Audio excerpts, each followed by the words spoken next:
Dans l'ombre d'un marché suspendu au-dessus de Elmer, 3 corps pendent à l'envers. Un homme avance sans bruit. Il reconnaît un symbole gravé dans la chair. Et, à cet instant précis, il comprend que s'il détourne les yeux, il trahira la seule vie qu'il doit encore sauver, la sienne. Bienvenue d'où que vous regardiez cette vidéo. Vous êtes ici pour une histoire de courage, de choix et de vérité. Abonnez-vous à ma chaîne et entrez avec moi dans ce récit. Histoire chapitre 1. Le marché longeait la falaise comme une artère de lumière.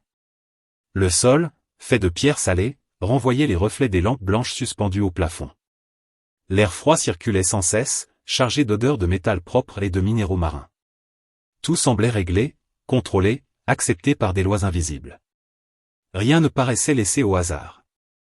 Laurent Valmont avançait d'un pas calme, régulier. Sa veste mate couvrait des épaules solides. Son pantalon sombre se confondait avec la foule pressée. Ses bottes portaient encore les traces des quais et des plateformes instables. À son poignet, un bracelet de conformité. Contre sa cuisse, une tablette de contrôle. Il ne cherchait pas à se cacher. Il se fondait simplement dans le mouvement. Ses yeux, eux, ne s'arrêtaient jamais. Il suivait les panneaux de sortie, les couloirs dissimulés derrière des étals, les caméras noyées dans les nervures du plafond. Il comptait sans compter. Il mémorisait sans effort. Ce n'était pas de la peur. C'était un métier. Laurent n'était pas un héros. Il n'aimait pas les projecteurs. Son travail consistait à suivre les traces, à relier les chiffres, à fermer les dossiers sans bruit. On l'appelait quand une chaîne de transport perdait une caisse, quand un document disparaissait, quand une signature ne correspondait plus. Il ne posait pas de questions inutiles. Il notait. Il prouvait. Puis il partait. Ce jour-là, on lui avait confié un dossier simple. Une rupture de suivi entre le port et les entrepôts de l'intérieur. Une absence trop discrète pour faire du bruit, mais assez large pour ruiner des carrières si elle sortait. Il devait trouver où la responsabilité avait glissé. Rien de plus. Il traversa un passage étroit où l'on vendait de la viande grillée enveloppée dans des galettes fines. La graisse crépitait encore. Des cristaux de sel collés au papier. Les vendeurs annonçaient les prix d'une voix calme. Les acheteurs avançaient droit, sans flâner. Ici, on ne restait que si l'on comptait dépenser. Le marché s'élargit soudain. La lumière changea. Les ombres disparurent. Un espace ouvert se dessinait devant lui, éclairé de tous côtés. Une poutre d'acier traversait le plafond, ancrée dans la pierre par des supports massifs. Au sol, des grilles de drainage couraient sur toute la longueur, prêtes à emporter tout liquide. Laurent ralentit sans s'en rendre compte. Sous la poutre, 3 femmes étrangères étaient suspendues tête en bas. Des bracelets magnétiques retenaient leurs chevilles. Leur corps oscillait lentement sous le souffle froid. La gravité tirait leur peau, rendait chaque respiration visible. Leurs vêtements n'étaient que des lambeaux, sombres de sueur et de brume. Le choc lui frappa la poitrine comme un coup sec. Sa respiration se coupa une seconde. Ses doigts se crispèrent sur le bord de sa tablette. Leur peau avait une teinte bleutée, ternie par des ecchymoses le long des côtes et des cuisses. De longs cheveux blancs tombaient vers le sol en mèches épaisses, certaines collées à leur visage, d'autres frôlant les grilles. Elle ne criait pas. La plus petite tremblait sans arrêt. Sa respiration était trop rapide, hachée, comme si l'air lui manquait. Ses doigts se fermaient et se rouvraient, cherchant quelque chose à saisir. La seconde était presque immobile. Les yeux mi-clos, elle économisait ses forces. Sa mâchoire était serrée à l'extrême, les dents pressées l'une contre l'autre. La plus grande regardait Laurent droit dans les yeux. Son expression n'était ni suppliante ni vide. Elle était vive, dure, contenue. Même à l'envers, elle gardait une posture de résistance. Laurent fit un pas de plus. C'est alors qu'il vit le tatouage. Il courait le long des côtes de la plus grande, à moitié caché par un tissu déchiré. Les lignes étaient anciennes. Des cicatrices coupaient le dessin, en brisaient la symétrie. Mais il le reconnut aussitôt. Son estomac se serra. Le souvenir revint sans prévenir. La pluie glacée qui martelait une plateforme battue par le vent. Le hurlement des rafales qui couvraient les voies. Le métal froid sous son dos. Le sang qui s'étalait. La pression dans sa poitrine. Les poumons qui brûlaient. Les mains bleues qui appuyaient fort sur sa plaie. Une voix étrangère qui lui disait de rester éveillé, de respirer, de tenir. Ce symbole était contre sa peau quand il pensait mourir. Aujourd'hui, il servait d'ornement de vente. Un homme en gilet ajusté se tenait près d'un pupitre. Posture détendue. Mains croisées dans le dos. Sourire facile. Ses chaussures brillaient comme si elles n'avaient jamais touché la poussière. Bien sous garantie, dit-il d'une voix douce. Emplacement temporaire. Les créneaux se ferment ce cycle. Des passants ralentissaient parfois. Certains regardaient. La plupart continuaient leur route. Laurent sentit la colère monter, brûlante, immédiate. Il la força à redescendre. La colère fait perdre la précision. Et sans précision, on perd. Il s'approcha. Arrêtez. Le mot n'était pas fort. Il n'en avait pas besoin. Le vendeur se tourna, son sourire déjà prêt, puis il hésita en voyant le bracelet de conformité. Oui, monsieur ? Laurent ne le regarda pas. Je prends la responsabilité. Le sourire du vendeur se modifia, juste assez. Bien sûr. Autorisation d'achat. Je n'ai pas dit par qui. Laurent leva sa tablette et la fit pivoter. Une ligne de réglementation brillait en bleu pâle. Limite d'exposition inversée. Vous l'avez dépassé. Le vendeur jeta un regard rapide vers une caméra qui ajustait discrètement son angle. C'est à votre discrétion. Pas quand c'est enregistré. Un bref signe de tête. Le vendeur indiqua un panneau de contrôle. Les verrous se désengagèrent dans un bruit mécanique sourd. Les 3 corps tombèrent. Ils heurtèrent le sol durement. Les cheveux s'éparpillèrent. L'air quitta leurs poumons. Le sang afflua dans leurs membres engourdis, provoquant des secousses douloureuses. La plus petite eut un haut le cœur, un son brisé qui lui échappa tandis qu'elle cherchait à comprendre où elle se trouvait. Laurent était déjà à genoux. Il glissa un bras derrière ses épaules, soutint sa nuque, inclina sa tête pour dégager sa respiration. Doucement, dit-il. Par le nez. Lentement. Elle essaya. Échoua. Recommença. Ses mains tremblaient violemment. Laurent resta immobile, solide, comptant ses respirations en silence. La seconde se redressa sur un coude. Ses yeux étaient redevenus vifs. Elle balayait l'espace du regard. La plus grande inspira profondément. Sa poitrine se souleva dans un tremblement. Quand elle tenta de se lever, elle attrapa le poignet de Laurent. Sa prise était faible, mais volontaire. Vous reconnaissez ce signe, dit-elle d'une voix rauque. Laurent soutint son regard. Je n'ai pas oublié. Autour d'eux, le marché reprenait par morceaux. Un vendeur se racla la gorge. Quelqu'un rit trop fort. Le courtier changea d'appui, déjà tourné vers la suite. Laurent se leva et se plaça entre la poutre et elle. Pas de menace. Juste la position qu'il fallait. Sortie basse, dit-il à un employé proche. Couloir de service. L'employé hésita, puis hocha la tête et partit. Laurent regarda les 3 femmes, tremblantes, furieuses, vivantes. Et il prit une décision qu'aucun dossier ne lui avait demandée. Il ne les rendrait pas à un système qui appelait la cruauté de l'ordre. Il les sortirait proprement. Il documenterait tout. Et il suivrait la piste depuis cette poutre jusqu'à ceux qui avaient décidé que des symboles de sauvetage pouvaient devenir des marques.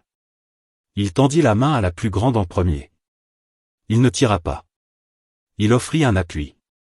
Elle hésita, puis la saisit. Sa prise se resserra, pour tester. Laurent ne bougea pas. Ils s'engagèrent dans le couloir de service. L'air y était différent. Plus chaud. Sans brume. Les murs vibraient doucement. Des conduits chantaient derrière des panneaux métalliques. Le sol était rugueux, fait pour accrocher, pas pour briller. Laurent marchait à un demi-pas devant. Son corps était embillé pour pouvoir jeter un regard en arrière sans se retourner complètement. Sa veste était ouverte, laissant voir un haut sombre et une trousse médicale accrochée à sa ceinture. Il ne les touchait que si c'était nécessaire. Il restait assez proche pour bloquer les angles de vue quand le couloir s'élargissait. La plus petite chancela. Le sang revenait dans ses jambes en vagues douloureuses. Ses genoux plièrent une fois. Laurent la rattrapa par le coude. Sa prise était ferme, sans serrer. Attendez mon pas. Petit pas. Elle hocha la tête rapidement. Sa mâchoire était serrée. Sa respiration encore instable. Je m'appelle Neria, dit-elle d'une voix fine. Soline, dit la seconde, sans quitter les embranchements des yeux. Maëlys, dit la plus grande. Laurent. Un grondement lointain parcourut les parois. Des pas résonnèrent derrière eux. Laurent accéléra, sans courir. Ils vont vouloir reprendre ce qui leur rapporte, dit-il. Nous ne sommes pas des objets, répondit Maëlys. Je sais. Ils atteignirent une porte de service. Un verrou mécanique. Laurent glissa sa carte. La lumière passa au vert. La porte s'ouvrit sur une salle large, tapissée de réservoirs et de tuyaux. L'odeur du métal chaud flottait dans l'air. Ils entrèrent. La porte se referma. Le silence tomba. Laurent guida Neria vers un banc. Il posa des bandes chauffantes sur ses jambes. Soline s'assit contre un mur, les épaules basses, le regard encore loin. Maëlys resta debout. « Pourquoi faire ça ?» demanda-t-elle. « Pourquoi risquer votre travail pour nous ?» Laurent posa 2 doigts sur son flanc, à l'endroit de la vieille blessure. « Parce que quelqu'un qui portait ce signe m'a laissé vivre. Et parce que personne n'a le droit d'en faire un prix. » Des coups sourds frappèrent la porte. Le système de ventilation monta en régime. Laurent activa un enregistreur. Tout est tracé. Chaque image. Chaque ordre. Chaque signature. S'ils veulent vous reprendre, ils devront expliquer. Maëlys inspira lentement. Alors nous partons. Oui, dit Laurent. Et nous remonterons la piste. Ils sortirent par un conduit latéral qui débouchait sur un quai intérieur. Des navettes dormaient sous des bâches. L'océan frappait la roche, tout en bas. Laurent ouvrit une cabine de secours. Des couvertures. De l'eau. Des vêtements simples. Soline but à grande gorgée. Neria enfila une veste trop grande. Maëlys regarda l'horizon. Là-bas, dit-elle, il marque ceux qui sauvent, puis il les chasse. Laurent serra la mâchoire. Alors nous mettrons des noms sur chaque main qui a signé. Une patrouille passa au bout du quai. Ils se figèrent. Elle continua sa route. Laurent fit signe. Ils montèrent à bord.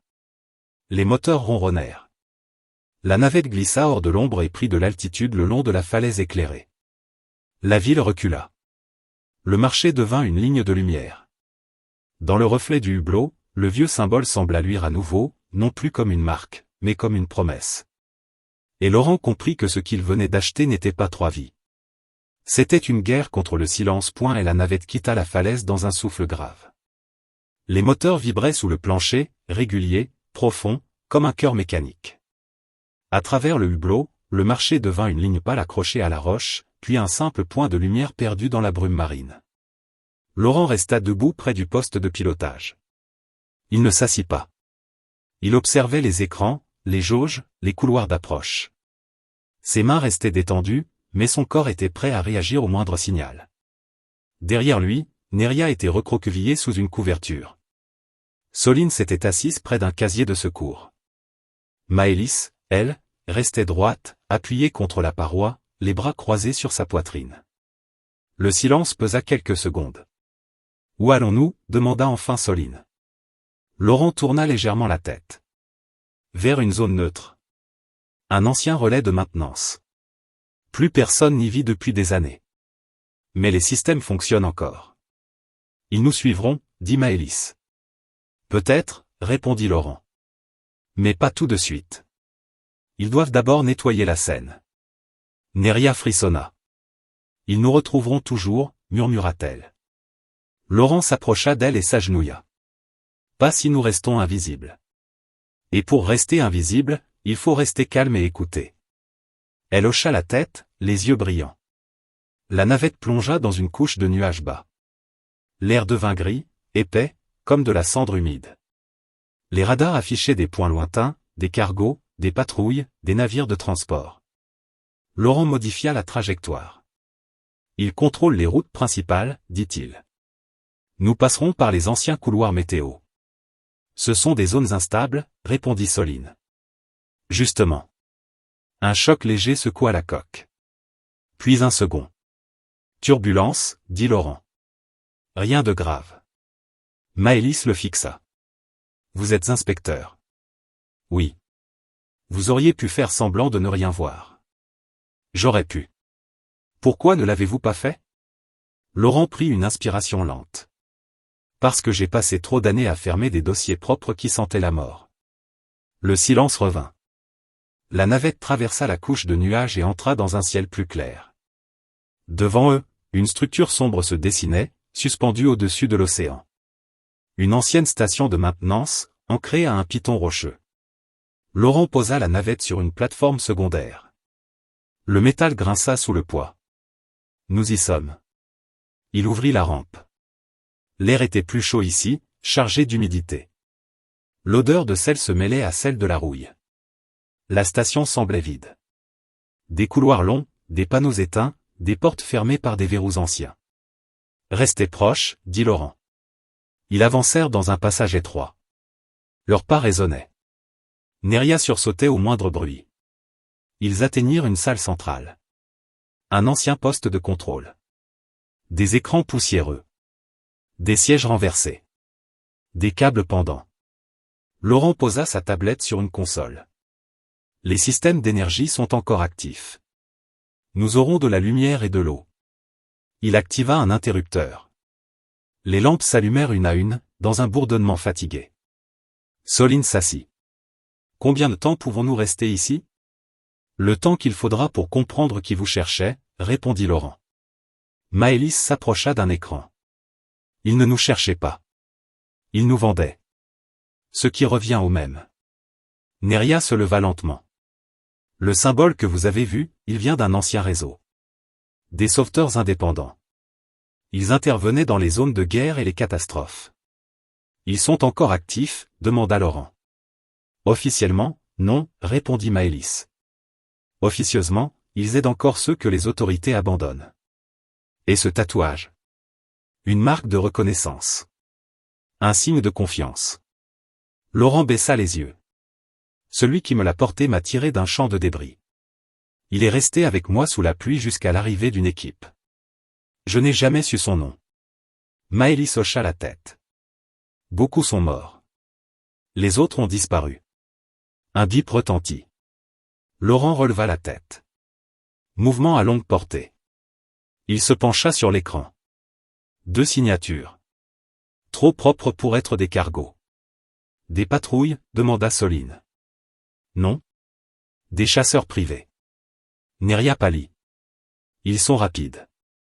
Nous avons encore un peu de temps, dit Laurent. Préparez-vous. Il ouvrit un casier mural. À l'intérieur, des combinaisons, des filtres respiratoires, des balises. Mettez ça. Maëlys attrapa une combinaison. Vous avez prévu cela? Toujours. Les minutes passèrent dans un silence tendu. Chacun ajustait son équipement. Laurent connecta une balise à sa tablette. Si nous devons partir en urgence, elle brouillera nos traces. Un grondement lointain se fit entendre. Ils approchent, murmura Neria. Laurent ferma les yeux une seconde. D'accord. Nouveau plan. Il se dirigea vers un ascenseur de service. Cette station est reliée à un ancien tunnel sous-marin.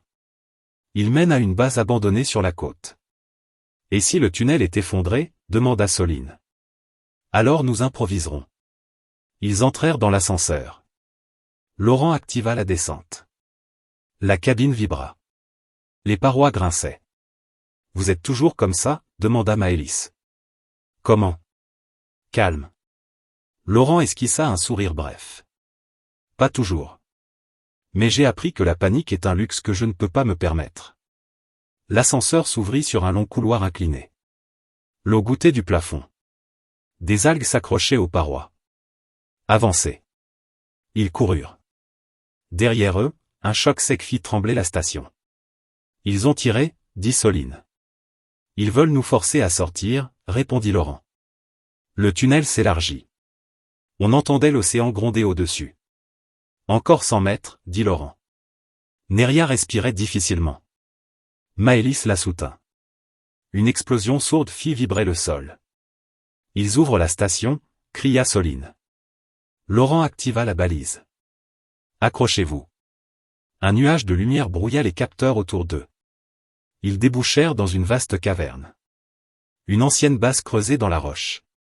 Des docks vides. Des rails rouillés. Laurent se dirigea vers une petite navette de secours. Montez.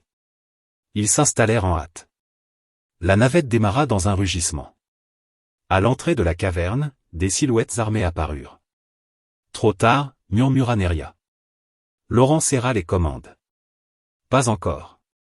Il lança la navette dans un conduit étroit. Les parois défilaient à toute vitesse. Des tirs ricochaient sur la roche.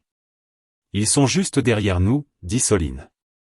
Laurent activa un système ancien. Des charges de sécurité se déclenchèrent dans le tunnel.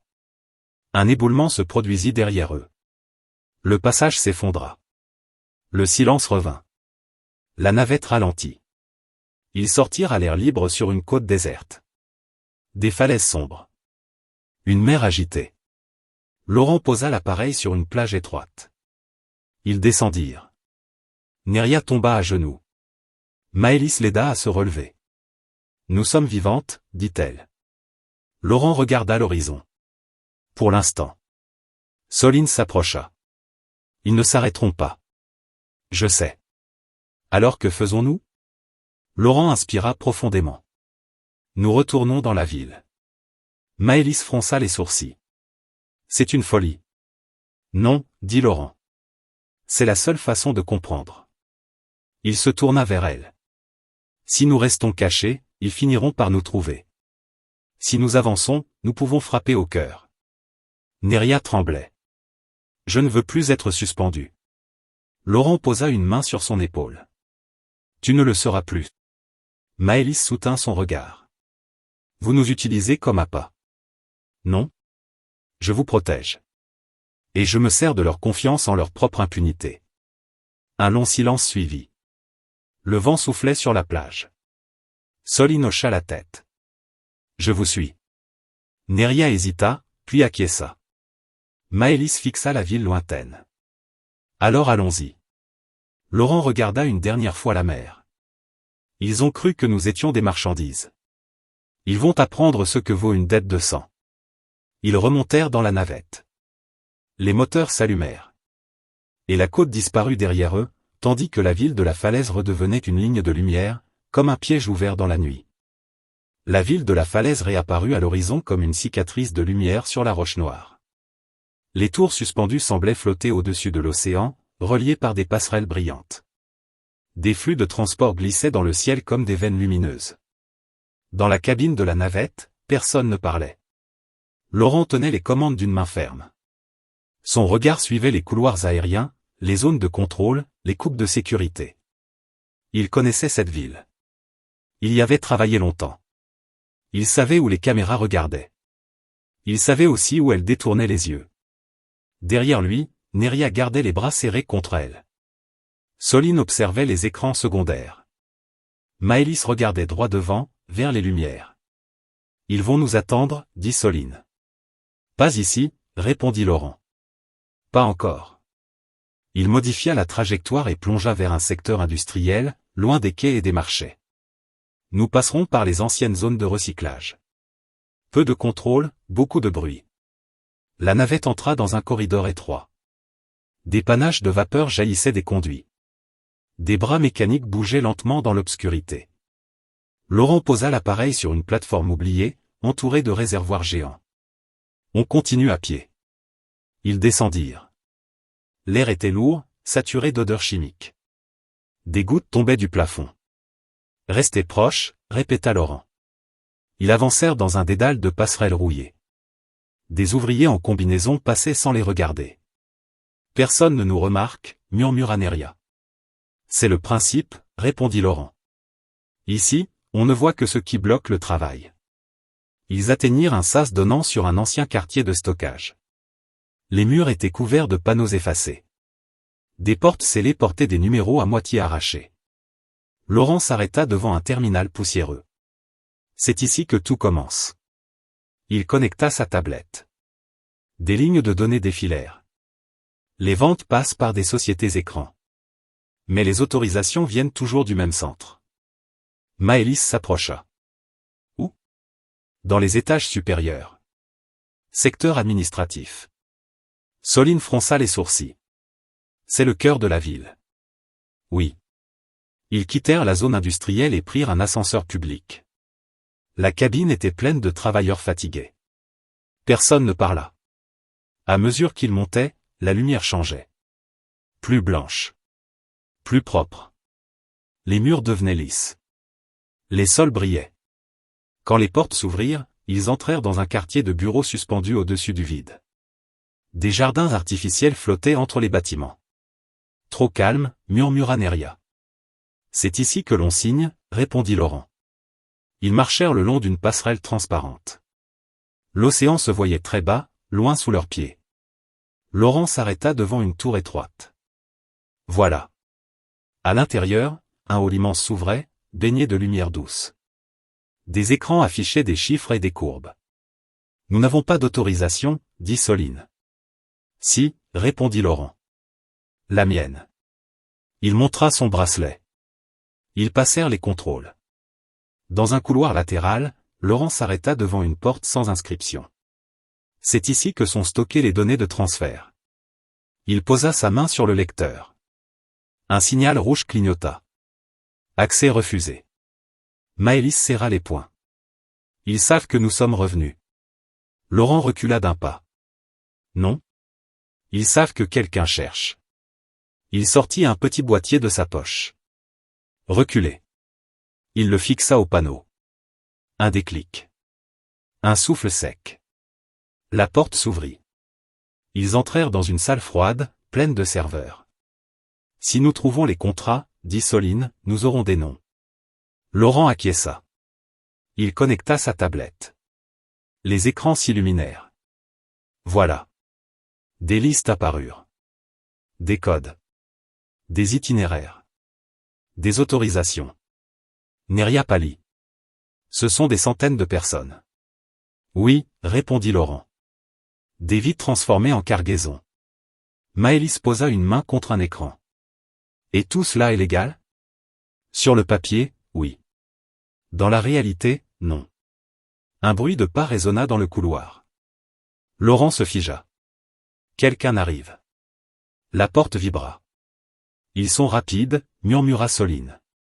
Laurent activa un transfert de données. Encore 10 secondes. La porte trembla de nouveau. Neria regardait autour d'elle, paniquée. Nous allons être pris au piège. Pas si nous bougeons maintenant. Un choc sourd. La serrure céda. Des silhouettes armées entrèrent. À terre, cria une voix.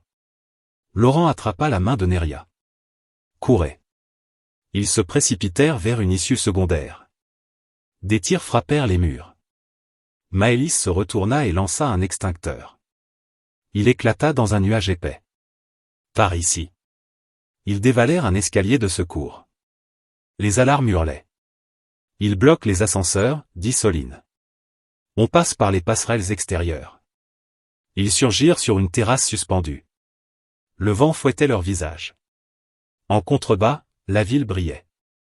Trop exposée, cria Neria. C'est notre seule chance. Ils coururent sur une passerelle étroite. Des drones s'élevèrent des toits voisins. À couvert, cria Laurent. Ils se jetèrent derrière un muret. Les drones tirèrent. Des éclats de pierre volèrent. Laurent observa leur trajectoire. Ils nous repoussent vers le vide. Maëlys se redressa. Alors avançons. Elle courut. Laurent hésita une seconde, puis la suivit. Soline et Neria coururent derrière eux. Ils atteignirent un pont mobile. Laurent activa un levier. Le pont commença à se lever. Dépêchez-vous. Neria glissa. Laurent la rattrapa. Le pont se dressa à la verticale. Les drones s'arrêtèrent net. Ils se retrouvèrent dans un jardin suspendu, rempli d'arbres artificiels. Nous avons les données, demanda Maëlys. Laurent regarda sa tablette. Oui. Soline sourit pour la première fois. Alors nous avons une arme. Des sirènes résonnaient au loin. Ils vont fermer le quartier, dit Neria. Pas avant que nous parlions. Laurent conduisit le groupe vers un ancien centre de diffusion, au sommet d'une tour. Ici, les informations partent dans toute la ville. Ils entrèrent dans un studio abandonné. Des caméras poussiéreuses. Des consoles éteintes. Laurent ralluma un générateur. Les écrans s'illuminèrent. Aidez-moi. Ils branchèrent les systèmes. Que faites-vous ? Demanda Maëlys. Ce qu'il déteste le plus. Il chargea les données. Dire la vérité. Des visages apparurent sur les écrans de contrôle. Le réseau est ouvert, dit Soline. Laurent inspira profondément. Alors allons-y. Il activa la diffusion. Dans toute la ville, les écrans publics s'allumèrent. Les images des marchés, des poutres, des femmes suspendues apparurent. Les contrats défilèrent. Les noms. Les signatures. Ils ne pourront plus nier, murmura Neria. Des pas retentirent derrière eux. La porte vibra. Ils arrivent.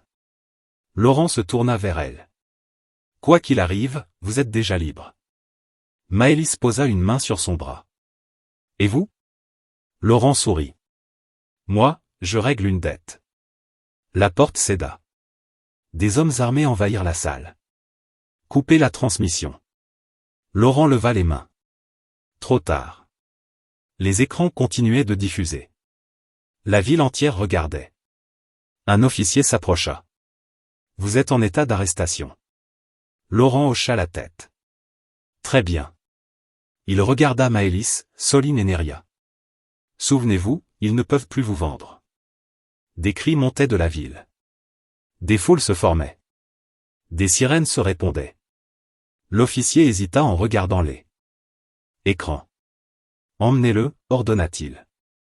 Laurent se laissa saisir. Maëlys fit un pas en avant. Il a sauvé nos vies. L'officier la regarda.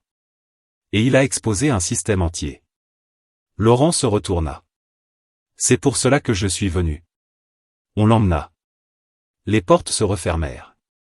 Dans la salle, les écrans continuaient de briller. Et, dans toute la ville, la vérité se répandait comme une onde impossible à arrêter. Maëlys serra les poings. Il nous a donné une chance. Soline hocha la tête. Alors utilisons-la. Neria inspira profondément. Pour tous ceux qui sont encore suspendus dans l'ombre. Et au-dessus de la falaise, la lumière de la ville ne semblait plus aussi propre.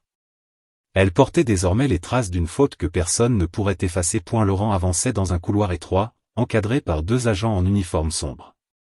Les murs étaient lisses, d'un blanc trop propre. Le sol absorbait le bruit des pas. Seul le bourdonnement discret des systèmes d'air rappelait que la tour était encore en vie. Ses mains étaient liées devant lui. Pas de menottes visibles. Un champ de retenue discret, serré autour de ses poignets. Il pouvait bouger les doigts, mais pas forcer. Il ne baissait pas la tête. À travers les parois vitrées, il apercevait les niveaux inférieurs. La ville continuait de bouger. Les flux de transport glissaient entre les tours. Les foules se pressaient encore dans les marchés. Mais quelque chose avait changé. Sur de nombreux écrans, les images de la diffusion tournaient en boucle. Les contrats. Les visages. Les poutres. Les corps suspendus. La vérité ne pouvait plus être rangée dans un tiroir. Les agents le conduisirent dans une salle d'interrogatoire circulaire. Une table centrale. 3 chaises. Des panneaux d'observation dissimulés derrière un verre opaque. On le fit asseoir. Un instant plus tard, une femme entra. Grande, droite, vêtue d'un manteau clair.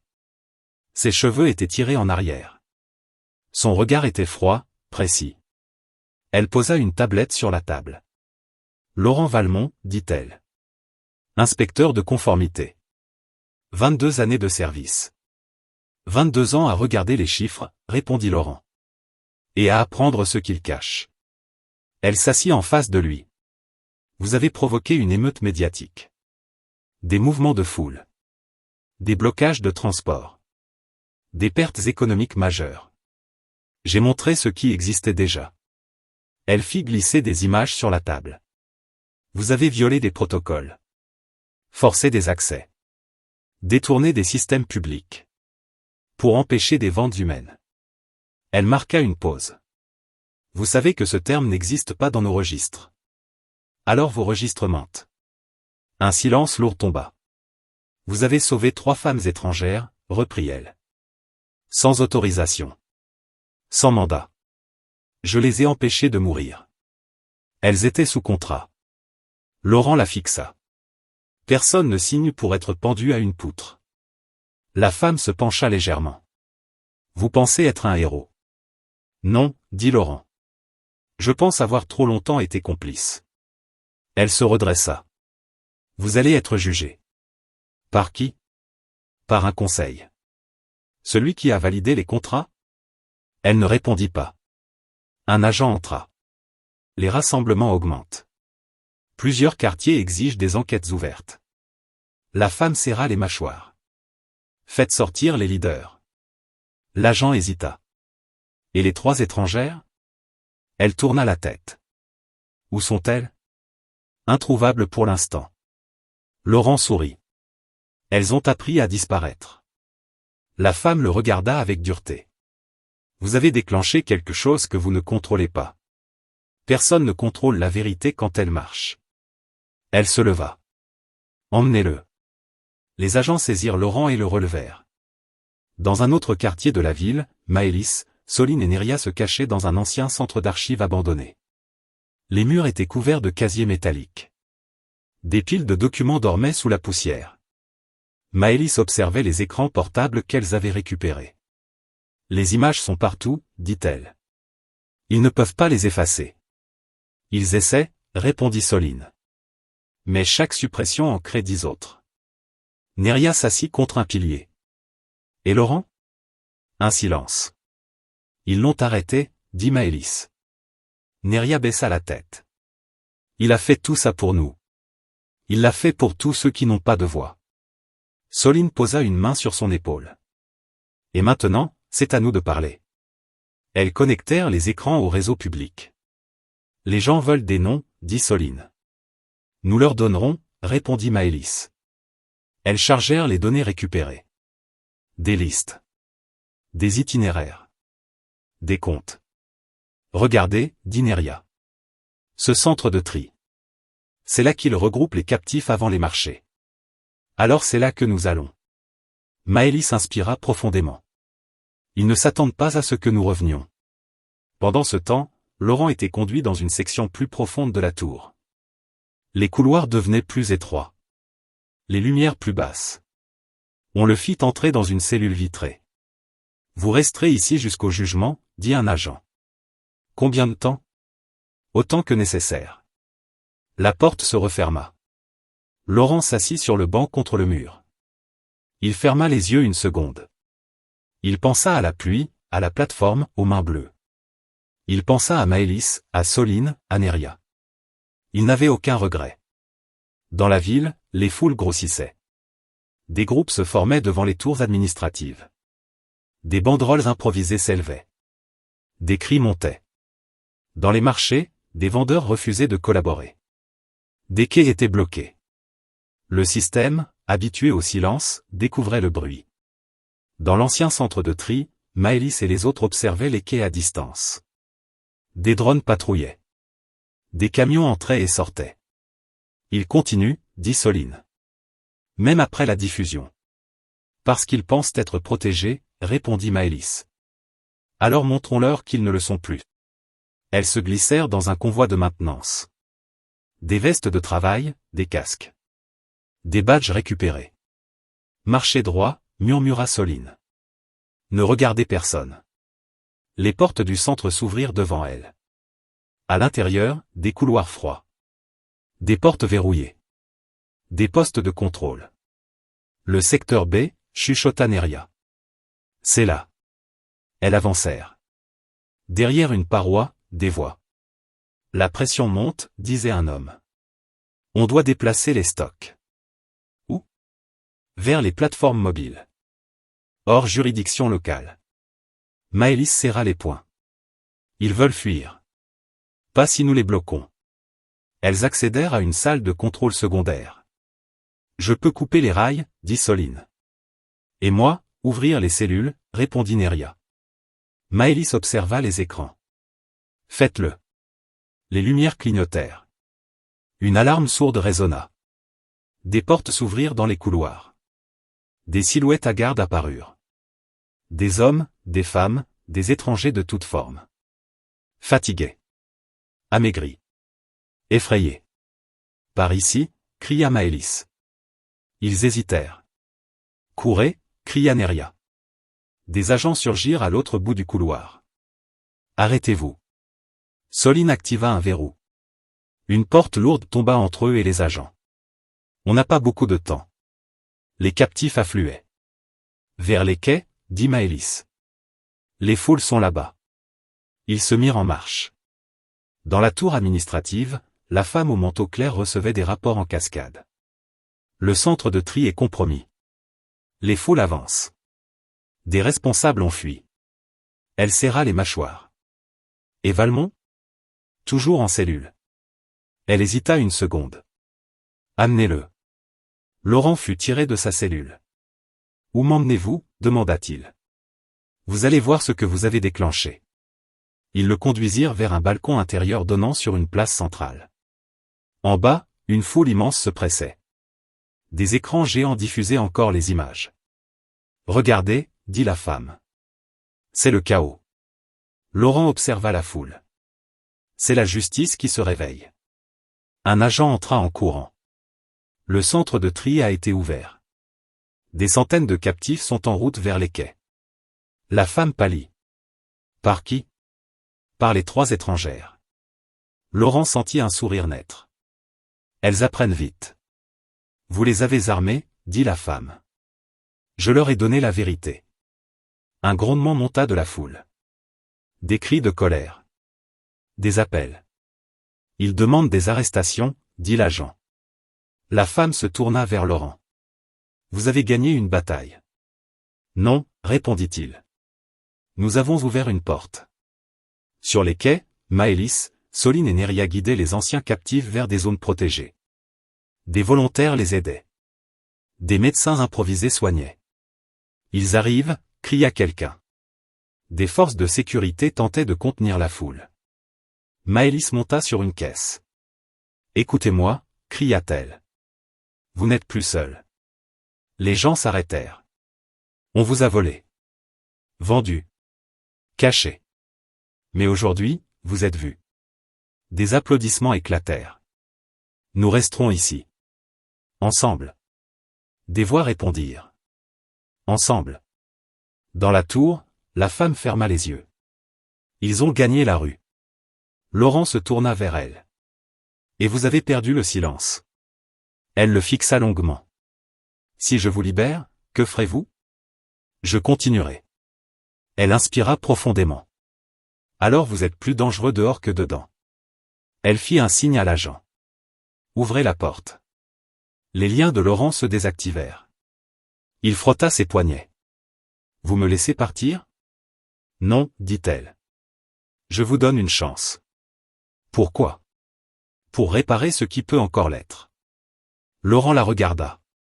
On ne répare pas un système bâti sur la peur. On le remplace. Elle détourna le regard. Allez. Laurent quitta la salle. Dans les couloirs, des employés l'observaient, partagés entre peur et respect. Il descendit vers les quais. Quand Maëlys le vit arriver, elle resta figée une seconde. Puis elle courut vers lui. Vous êtes libre. Pour l'instant. Soline sourit. Vous avez vu la foule? Oui. Neria s'approcha. Il nous écoute. Laurent regarda les centaines de visages. Alors parlons encore. La nuit tombait sur la ville de la falaise. Mais pour la première fois depuis longtemps, l'ombre ne protégeait plus les bourreaux.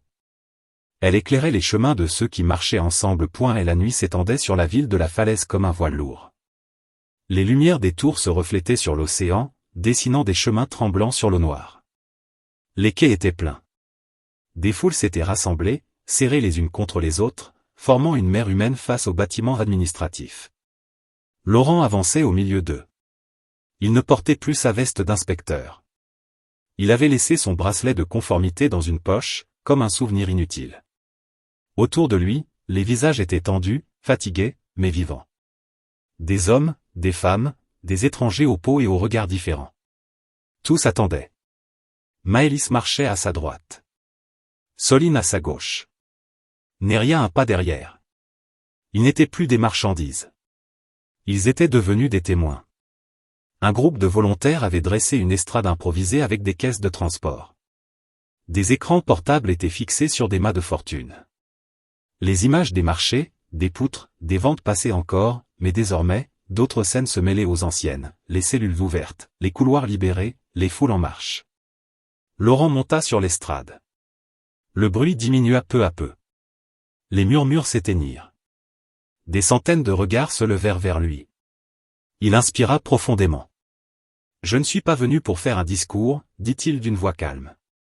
Je suis venu pour vous dire ce que j'ai vu. » Il marqua une pause. J'ai vu des contrats qui transforment des vies en cargaisons. J'ai vu des poutres qui servent de vitrine. J'ai vu des systèmes qui appellent cela de l'ordre. Un frémissement parcourut la foule. J'ai travaillé pour ce système pendant plus de 20 ans. J'ai fermé des dossiers propres qui cachaient des crimes sales. Et je me suis dit que ce n'était pas mon rôle de juger. Il baissa les yeux un instant. J'avais tort. Maëlys s'avança à son tour. Nous avons été capturés, vendus, suspendus comme des objets. Mais aujourd'hui, nous sommes debout. Des applaudissements éclatèrent. Soline prit la parole. Ceux qui nous ont fait cela comptaient sur votre silence. Neria leva la tête. Ils comptaient sur votre peur. Laurent reprit. Ils pensaient que la ville oublierait. Que la lumière effacerait les ombres. Mais vous êtes là. Et vous regardez. Il désigna les tours. Là-haut, ils attendent que la foule se disperse. Ils espèrent que demain sera comme hier. Il secoua la tête. Demain ne leur appartient plus. Un grondement monta de la foule. Plus jamais, cria quelqu'un. Plus jamais, reprirent d'autres. Laurent descendit de l'estrade. Des représentants de quartier s'approchaient déjà. Des dockers, des commerçants, des médecins, des anciens employés des centres de tri. Tous voulaient parler. Tous voulaient agir. Maëlys se tourna vers Laurent. Ils nous suivent.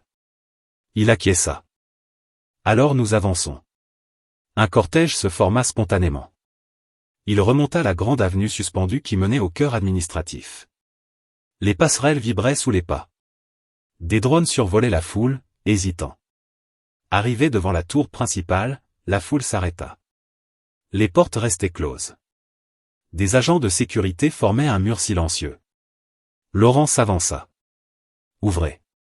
Un officier répondit à travers un haut-parleur. Cette zone est fermée. Pas ce soir, dit Laurent. Des cris montèrent. Ouvrez. Ouvrez.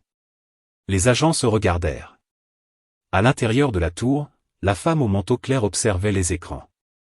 Les visages. Les pancartes. Les poings levés. Un conseiller s'approcha. Nous perdons le contrôle. Elle resta silencieuse. Il faut négocier.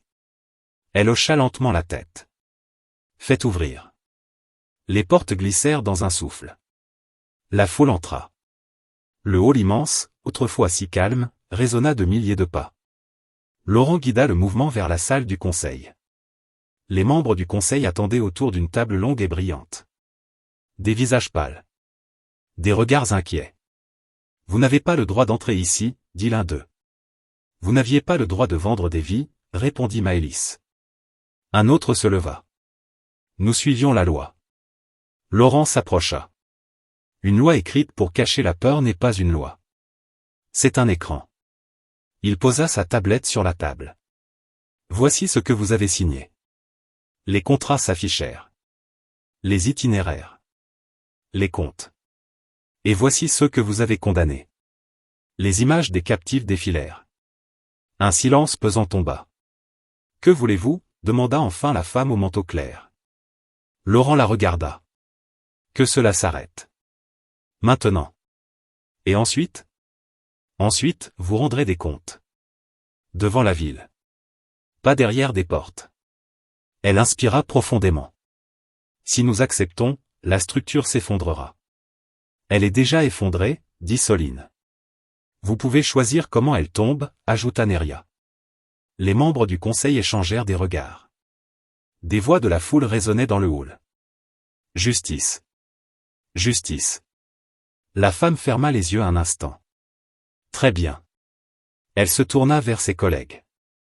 Nous ouvrons les archives. Nous suspendons les contrats. Nous livrons les responsables. Un murmure parcourut la salle. Vous signez la fin de votre pouvoir, dit l'un d'eux. Je signe la fin du silence, répondit-elle. Laurent hocha la tête. C'est un début. Les écrans de la tour s'allumèrent. Une annonce publique fut lancée. Dans toute la ville, les messages s'affichèrent, suspension immédiate des ventes, ouverture d'enquête, arrestation en cours. Sur les quais, la foule exulta. Des embrassades. Des larmes. Des cris de soulagement. Maëlys serra les poings. Ils ont cédé. Ils ont été forcés, corrigea Laurent. Et maintenant? Il regarda la ville. Maintenant, il faut reconstruire. Les jours suivants furent lourds et rapides. Des centres furent ouverts pour accueillir les anciens captifs. Des équipes médicales et sociales se mirent en place.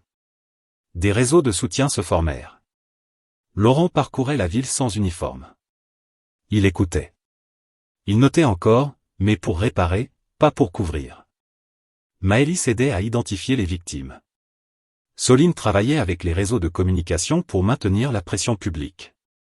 Neria accompagnait les plus fragiles, ceux qui avaient peur de dormir, ceux qui sursautaient au moindre bruit. Un matin, Laurent se rendit sur la falaise, à l'endroit même où tout avait commencé. La poutre était toujours là. Mais les bracelets avaient disparu. Des fleurs avaient été déposées au sol. Il posa la main sur la pierre froide. C'est fini, murmura-t-il. Maëlys s'approcha. Non. C'est le début. Il sourit. Tu as raison. Ils regardèrent l'océan. Que vas-tu faire maintenant, demanda-t-elle. Je vais rester. Aider à bâtir un système qui protège vraiment. Et si on t'offre ton ancien poste? Je refuserai. Pourquoi? Parce que je ne veux plus jamais détourner les yeux. Soline et Neria les rejoignirent. Les premières audiences commencent demain, dit Soline. Les responsables ont été arrêtés, ajouta Neria. Laurent inspira l'air salé. Alors la ville respire à nouveau. Le soir, une cérémonie improvisée eut lieu sur les quais. Des lanternes furent allumées. Des noms furent lus. Des histoires furent racontées. Maëlys monta sur l'estrade. Nous avons survécu, dit-elle. Mais beaucoup n'ont pas eu cette chance. Un silence respectueux suivit. Nous portons leur voix. Laurent la regarda. Il repensa à la pluie, au métal froid, aux mains bleues. Il sortit de sa poche un petit morceau de tissu. Le vieux symbole, décousu de sa veste. Il le posa au centre de l'estrade. Ce signe ne sera plus jamais une marque de vente. Il redeviendra ce qu'il était, une promesse de secours. Des larmes brillèrent dans les yeux de Neria. Soline posa une main sur son épaule. La foule applaudit. Lentement. Longuement. Plus tard, Laurent s'éloigna un peu, regardant la ville illuminée. Maëlys le rejoignit. Tu as changé cette ville. Non, répondit-il. La ville s'est changée elle-même. Je n'ai fait que lui montrer ce qu'elle cachait. Et toi? Il réfléchit. J'ai appris qu'un seul choix peut faire tomber un mur entier. Elle sourit. Alors faisons d'autres choix. Ils regardèrent les lanternes flotter au-dessus de l'eau. Pour la première fois depuis longtemps, la lumière n'éclairait plus des marchés de peur. Elle éclairait des visages libres. Et Laurent comprit que la dette qu'il portait depuis la pluie avait enfin été payée. Pas avec de l'argent. Mais avec du courage. Avec des voix. Avec une ville entière qui refusait désormais de se taire. La nuit s'acheva sur la falaise. Et dans le souffle de l'océan, on pouvait presque entendre un serment nouveau, porté par des milliers de pas. Plus jamais dans l'ombre. Plus jamais en silence.